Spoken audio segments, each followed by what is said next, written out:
Bonjour à tous et bienvenue sur Objectif Learning, la branche d'Objectif Group dédiée aux formations. Je suis Célestin Wambé, manager des systèmes d'information et CEO de Objectif Group. Je nous retrouve aujourd'hui dans le cadre de notre formation sur Photoshop que nous avons commencé depuis quelques temps, plus précisément dans le cadre de l'atelier numéro 1 sur les cartes de visite. Nous allons commencer par les cartes de visite standard.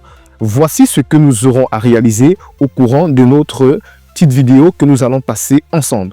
Nous allons donc réaliser une carte de visite simple, pro et élégante. Allez, sans transition, je vous invite à suivre le générique et on se retrouve juste après.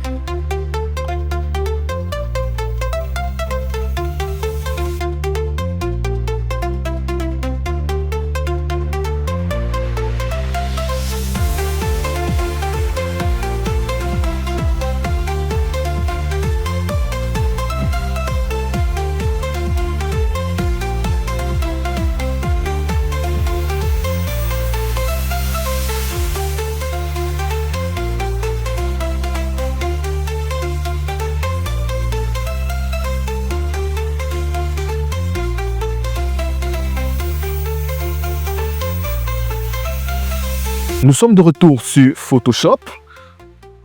Une fois que vous avez ouvert Photoshop, nous allons cliquer directement sur Nouveau pour créer Fichier nouveau pour créer un nouveau fichier. Nous verrons sur Impression et nous allons définir les dimensions en millimètres. Donc nous spécifions ici l'unité de mesure millimètres.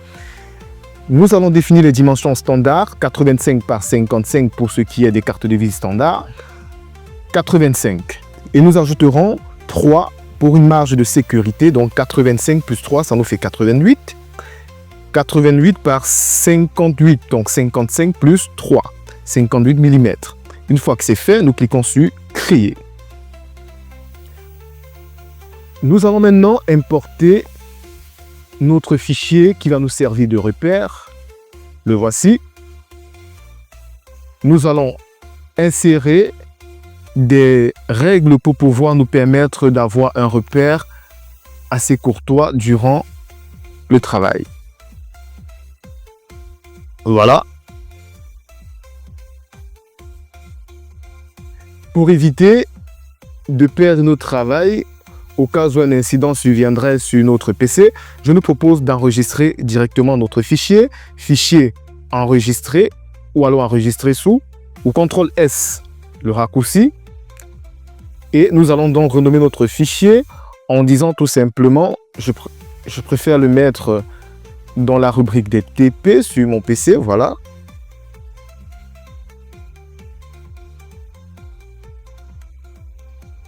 Donc, nous allons le renommer en TP carte de visite numéro 1 ou bien carte de visite standard, voilà. Une fois que c'est fait, je clique sur enregistrer. Alors maintenant, allons-y rapidement. Nous allons premièrement réaliser ce fond bleu. Et pour ce faire, nous allons utiliser l'outil rectangle. Nous venons là, nous cliquons sur l'outil rectangle. Si ce n'est pas le rectangle qui est sélectionné par défaut chez vous, vous faites un clic droit pour dérouler la palette et vous sélectionnez outil rectangle. Une fois que c'est fait, nous allons faire un tracé rectangle. Vous cliquez et vous maintenez le clic gauche enfoncé. Vous glissez jusqu'à réaliser le rectangle. Nous allons définir la couleur sur du bleu, un bleu foncé comme ce que nous avons. Nous allons gérer l'ordre des calques, nous faisons passer notre image repère au-dessus. Une fois que c'est fait avec le fond bleu, nous allons maintenant réaliser ce fond blanc.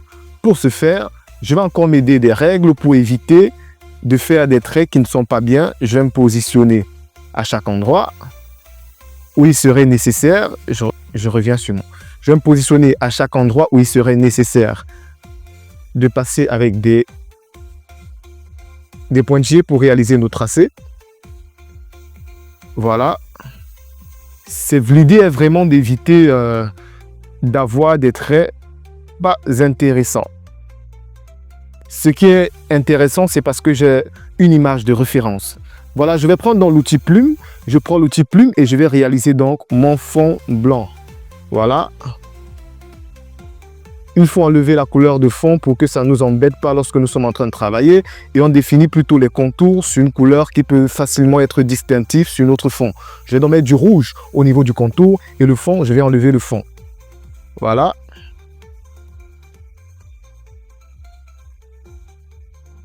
Et une fois que c'est fait,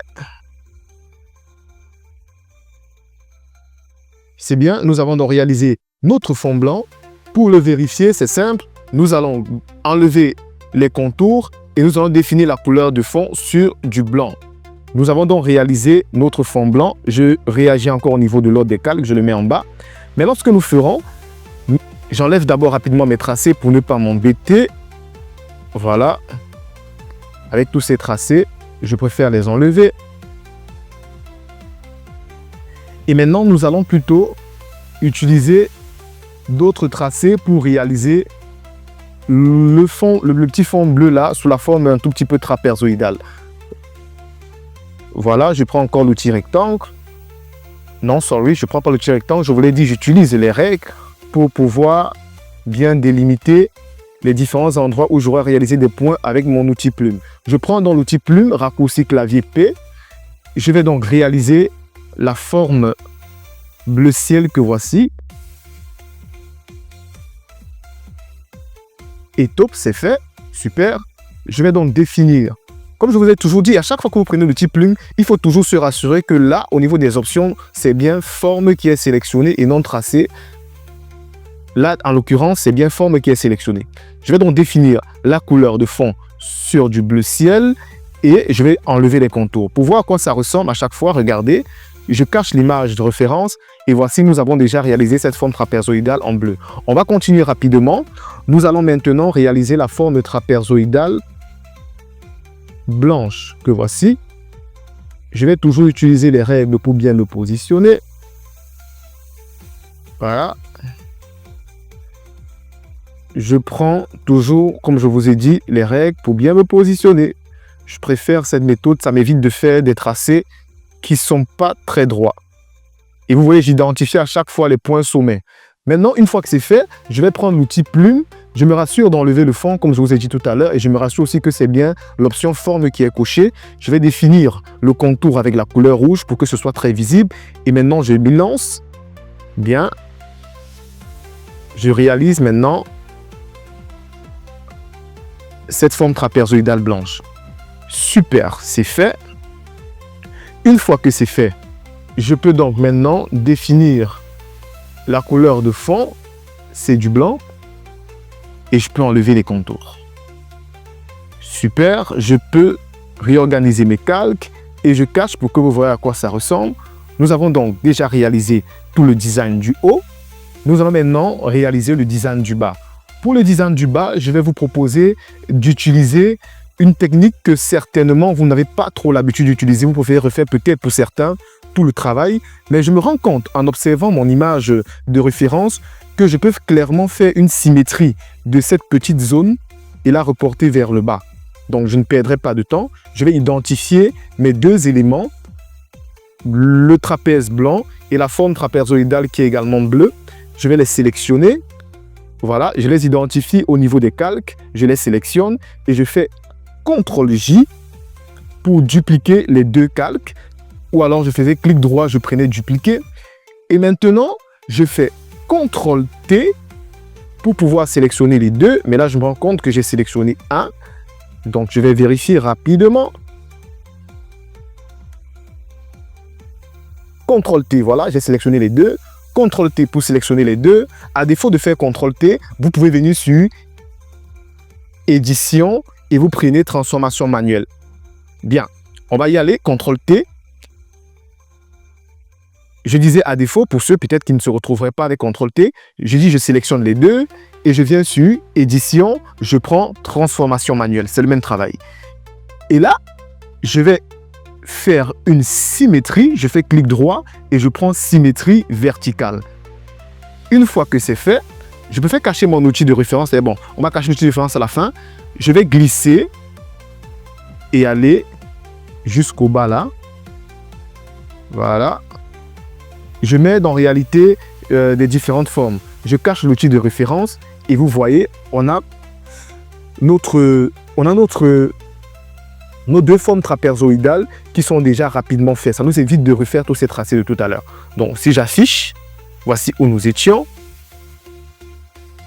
Et là, nous avons déjà notre forme. je peux rapidement, légèrement décaler vers la droite parce que je me rends compte que, voilà, c'est fait. Je pense que là, nous avons donc réalisé le design en lui-même. Maintenant, nous allons donc partir insérer le logo. Et après avoir inséré le logo, nous insérons l'image, le nom et tous les autres. Bien, si vous êtes prêts, on va continuer. Je viens donc dans ma banque d'images et je vais insérer le logo. Je fais un glisser-déposer dans ma zone de travail. Je maintiens avec le clic gauche, bien sûr. Et là, c'est normal que le logo ne soit pas visible parce qu'il y a l'ordre des calques. Là, j'ai mis une autre image de référence au-dessus du calque qui a été importé. Voilà, mon logo est donc importé. Je le redimensionne afin de le positionner là où il devrait être. Donc voilà. Je préfère le laisser là pour laisser aussi une petite marge, comme on s'est dit. Voilà. C'est fait. Bon, on peut la laisser là. La marge, on pourrait l'ajouter aussi à la fin. Voilà, c'est fait. Une fois que c'est fait, je vais donc cliquer sur Entrée. Donc, le logo a été ajouté. Voici ce que nous avons actuellement. Je vais maintenant insérer l'image. Pour insérer l'image, nous allons utiliser toujours nos outils de forme personnalisée ou bien nos outils vectoriels.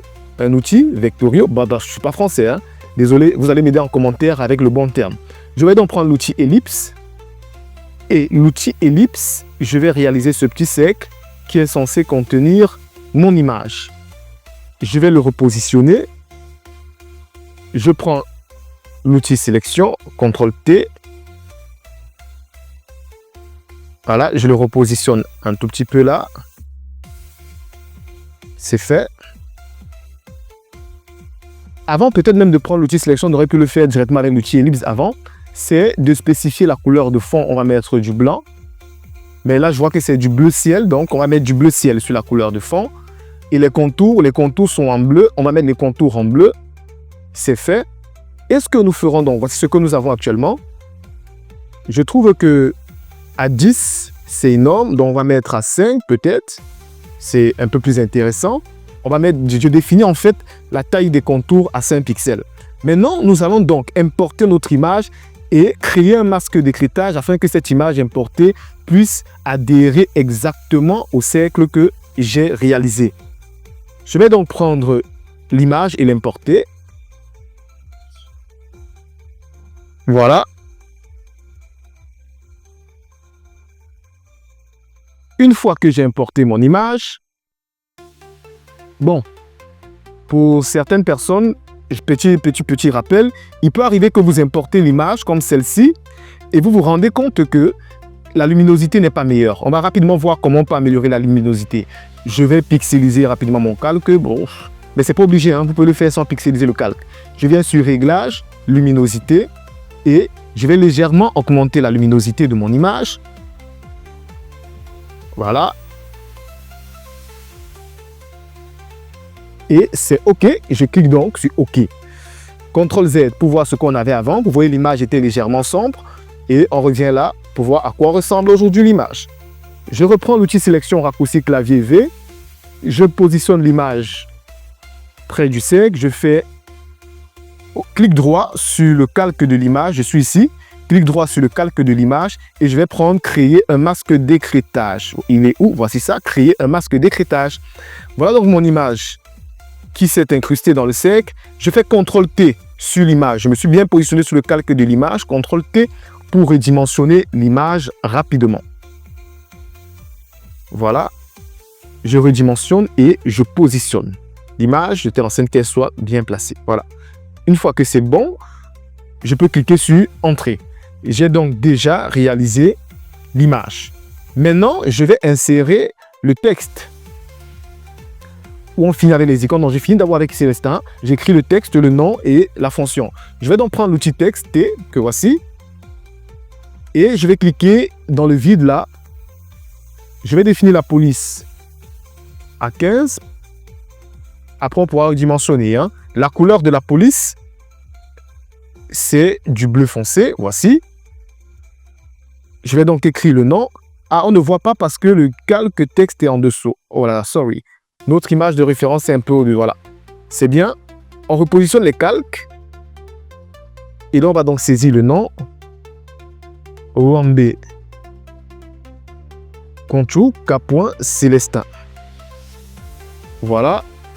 Une fois que c'est fait, je vais préférer la police Montserrat ou bien Roboto. Disons qu'on part même sur Roboto. Roboto, mais je vais prendre Roboto Bolt. Juste. Voilà. Roboto Bolt. Et CTRL-T pour pouvoir redimensionner. À défaut de faire CTRL-T, vous pouvez prendre édition et puis vous prenez le redimensionnement des éditions. Vous venez là, vous prenez transformation manuelle. Bien, édition, transformation manuelle, on le fait même direct. Vous voyez qu'on a le même résultat. Donc, je redimensionne et je positionne donc le texte afin qu'il soit un tout petit peu comme notre image, positionné comme notre image de référence. Une fois que c'est fait, si je cache l'image de référence, voici ce que nous avons actuellement. Je vais maintenant prendre la fonction, toujours Roboto, mais cette fois-ci, je vais prendre Roboto Regular pour que ce soit un peu plus fin. Voilà, CEO, tiré de 6, Manager, SI. Je sélectionne, CTRL-T pour redimensionner rapidement et je vais repositionner. Voilà. Si je cache l'image de référence, voici ce que nous avons actuellement. Je trouve que CO est encore un tout petit peu trop présent. Je vais plutôt prendre Light. J'espère qu'avec Light, tu serais meilleur. Ok, ça passe. Bien, mais je peux également redimensionner la police. Je vais la mettre à 6 tout simplement. Ok. Et là, je vais repositionner. C'est bon. Maintenant, je vais ajouter rapidement le petit trait qui est là en dessous. Je vais donc revenir sur les outils de forme vectorielle. Je vais prendre l'outil trait. Je vais m'aider. Je prends l'outil sélection d'abord. Je vais m'aider d'une règle pour positionner afin que l'outil trait soit véritablement un trait droit. Voilà. Et je vais définir la bordure de l'outil trait en bleu foncé. Je trouve que 10 au niveau de la taille, c'est beaucoup. Je vais spécifier à 5. C'est meilleur. C'est bien. Là, voici ce que nous avons déjà réalisé. Nous allons maintenant finir avec les fonctions du bas. On va aller avec le téléphone, email et autres. Allez, si vous êtes prêts, on continue. Je vais rapidement prendre l'outil ellipse. Outil ellipse. Je vais réaliser un petit cercle. Voici. Ok, on peut aller sur cette base. Je vais définir la couleur de fond sur du bleu ciel. Et là, je vais enlever les bordures. Je vais donc repositionner avec l'outil texte. Non, sorry, avec l'outil sélection. Voilà. Raccourci clavier, c'est V pour l'outil sélection. J'ai repositionné. Et je vais donc importer. Je vais importer l'icône de texte. C'est fait. Je vais donc repositionner.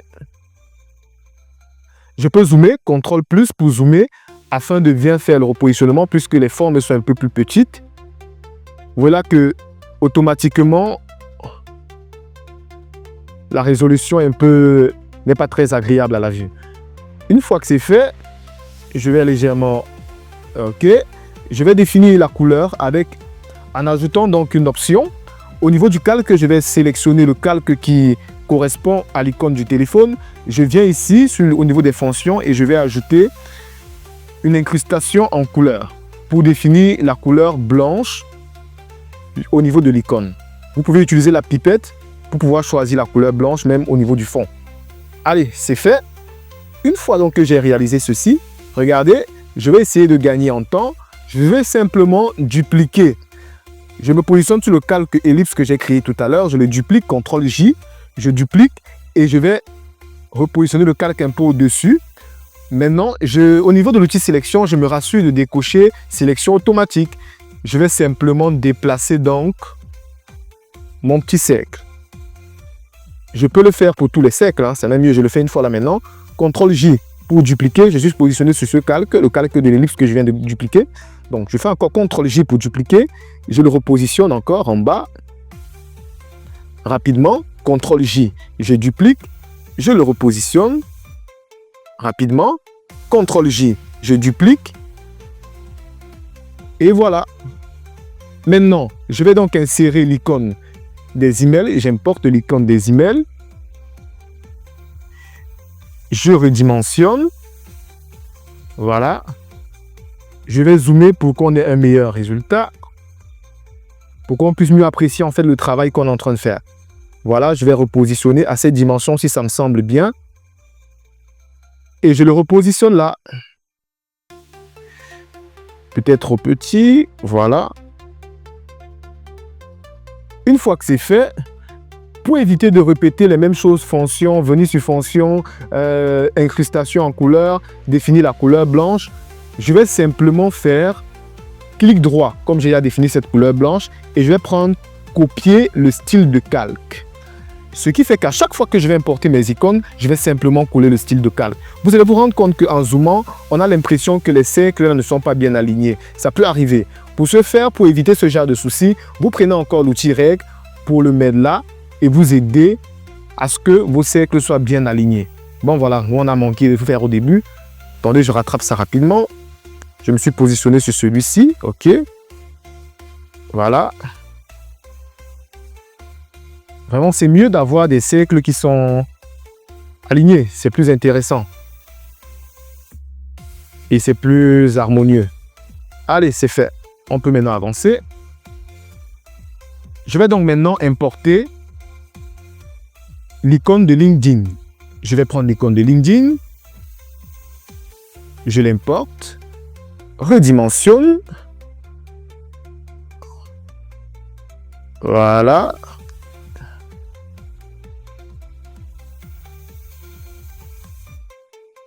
C'est bon avec LinkedIn. Je vais faire la même chose pour l'icône de site web. Et je vais redimensionner.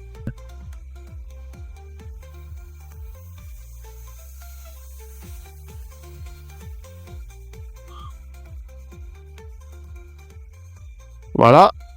En voulant me positionner, j'ai légèrement déplacé notre outil de référence, notre règle de référence. Voilà. Je zoome pour avoir une meilleure visibilité. CTRL-T. C'est bon. Et enfin, nous allons ajouter l'icône de localisation. On va redimensionner. Entrée. On repositionne. CTRL+ pour zoomer et avoir une meilleure visibilité. Voilà. C'est bon. Une fois que c'est fait, je vais simplement coller donc le style de calque que j'avais copié. Donc, je fais clic droit, coller le style de calque. Je fais pareil sur l'icône, coller le style de calque du site web. Et voilà, j'ai réalisé les différentes icônes. Bon, l'icône de la localisation là semble encore un tout petit peu grand. Je vais encore le réduire légèrement. Voilà. Et c'est fait. On peut dézoomer. On a réalisé nos différentes icônes. Maintenant, on va ajouter du texte. On va prendre l'outil texte T pour prendre l'outil texte. Ce raccourci clavier, hein, ou bien vous venez cliquer là.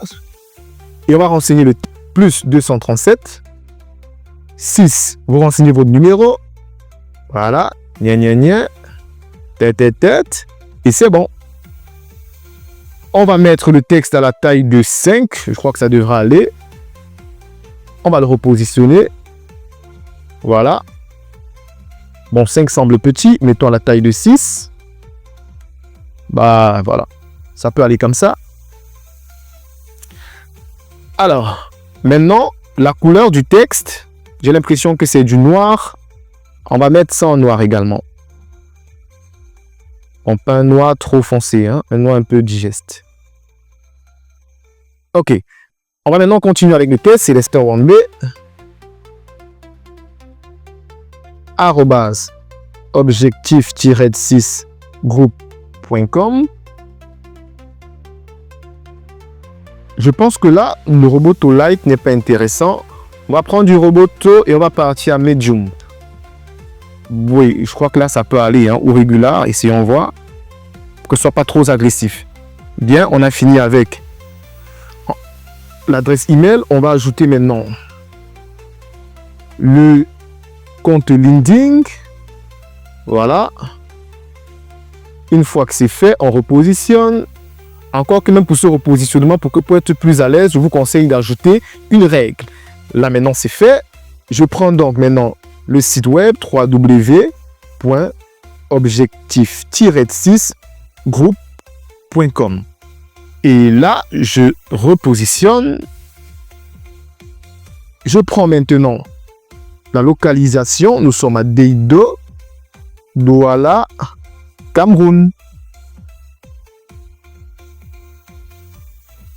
Bien, c'est fait. Je repositionne également. Allez, pour que vous puissiez voir ce que nous avons actuellement, je vais cacher l'image de référence. Elle est où? Là voici. Voilà, nous sommes déjà à ce niveau. C'est déjà pas mal. Nous allons donc continuer. Encore que je trouve que le texte là est un peu trop éloigné, ou les icônes, on peut faire mieux. Bon, vous pouvez repositionner chacun après selon votre goût pour que ce soit plus intéressant. Nous, on va continuer. Je vais donc ajouter maintenant le texte du bas, puisque c'est ce qui reste. On va y aller rapidement. Le texte, c'est objectif. Ce sont les différentes activités de l'entreprise. Objectif-6 RSI, qui est une branche dédiée à tout ce qui est prestation de services informatiques, c'est-à-dire réseau et système, développement logiciel, formation. Maintenant, c'est objectif-6 learning. Voilà, pour les formations. Bon, on va y aller comme ça. Je vais vous montrer après comment on peut contourner également le truc. Et le dernier point, c'est objectif-6 event. Pour ceux qui se demandent comment je fais pour ressortir la barre de séparation, là, vous voyez, cette barre de séparation que j'ai ajoutée, le raccourci clavier, c'est ce qu'on appelle un caractère, le caractère tuple. C'est Alt-GR, la touche Alt-GR qui est juste à la droite de votre touche espace. Alt-GR6 vous ressort cette touche. Et pour que ce soit un peu granuleux comme ce qu'on a en bas, on va simplement définir ceci en extra bold. Voilà. Et on va mettre une police même de 10 pour que ce soit différent des autres. 10 c'est un peu élevé, on va partir à 8. Voilà. Je fais la même chose ici. On va mettre du extra bold ou du black. Et c'est un petit... Non, on va prendre extra bold. Mais pour moi, je trouve que le rendu est le même. Et on va mettre ceci à 8. Et c'est bon, espace. Maintenant, je peux donc repositionner. Je repositionne ça là. Et CTRL-T pour redimensionner. Une fois que c'est fait, je peux maintenant définir la couleur de tout l'ensemble sur du blanc. Et voilà, nous avons donc fini avec, je vais vous cacher pour que vous voyez le résultat final. Nous avons fini avec la vue de face. Pour avoir une vue un peu plus précise, je vais utiliser l'outil de recadrage. Je vais recadrer notre image en enlevant les fonds perdus que nous avons ajoutés tout à l'heure pour que vous puissiez voir à quoi ça ressemble. Et voici à quoi ressemble donc notre carte de visite. Si je fais CTRL-P point semblant d'impression, on se passe quelque chose comme ça. Voilà. On peut rapidement enregistrer ceci. Généralement, pour enregistrer pour impression, je vous recommande d'aplatir l'image. Je vous montre ça rapidement. On fait clic droit. Je me positionne juste sur l'un des calques là. Je fais clic droit et je prends aplatir l'image. Ça va permettre à ce que l'image que vous allez enregistrer en PDF pour remettre à votre imprimeur ne soit pas trop dense, ne soit pas trop lourde.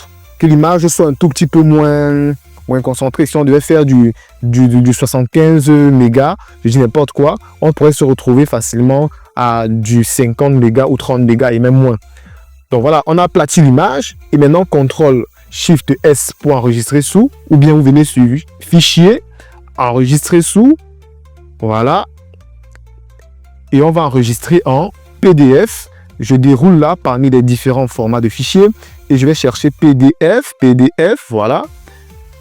Je vais préciser là que c'est la partie recto et je sauvegarde.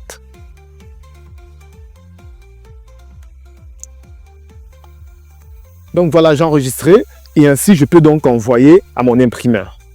Je peux également enregistrer en image pour pouvoir partager facilement sur mes statuts WhatsApp et autres. Je vous encourage à enregistrer sur le format web. Pour voir comment on installe ce type de format sur Photoshop, vous pouvez le voir dans un prochain atelier que je ferai. Je vais donc enregistrer moi en ce format. Il est un peu plus adapté pour le web. Si vous faites réaliser des sites web et autres, je vous encourage à utiliser ce format pour les images que vous utilisez sur vos sites web. Ça aide également au niveau du référencement naturel. J'enregistre donc également en image. Je mets recto. Voilà. Enregistrer. C'est fait. On a donc fini avec notre première phase de la carte de visite élégante et professionnelle que nous sommes en train de réaliser. Voici donc le résultat final. Félicitations à chacun d'entre vous. Vous avez été magnifique d'être resté jusqu'au bout. Aujourd'hui, vous pouvez donc avoir une inspiration lambda et réaliser donc cette magnifique carte de visite. Voilà, n'hésitez pas à vous abonner, n'hésitez pas à nous donner votre retour en commentaire, à nous dire ce que vous trouvez de pas bien, ce que vous trouvez à améliorer, à nous donner également quelques remarques pour pouvoir permettre à ce que nous-mêmes, nous soyons efficaces. Maximum de partage, maximum d'abonnements pour qu'ensemble, nous puissions grandir notre communauté. Et vous savez, c'est en partageant les informations qu'on grandit intellectuellement. Donc, partagez également votre expérience, ce qu'on peut améliorer, comment on peut procéder, d'autres façons de réaliser ce que nous venons de faire. Mais pour ceux qui ne connaissent pas Photoshop, je pense que c'est un réel plaisir de commencer par là. Parce qu'on y va pas à pas dans les moindres détails pour éviter que quelqu'un ne se perde. Merci d'être resté une fois de plus. On se donne rendez-vous au prochain atelier. Allez, rendez-vous au prochain. Merci.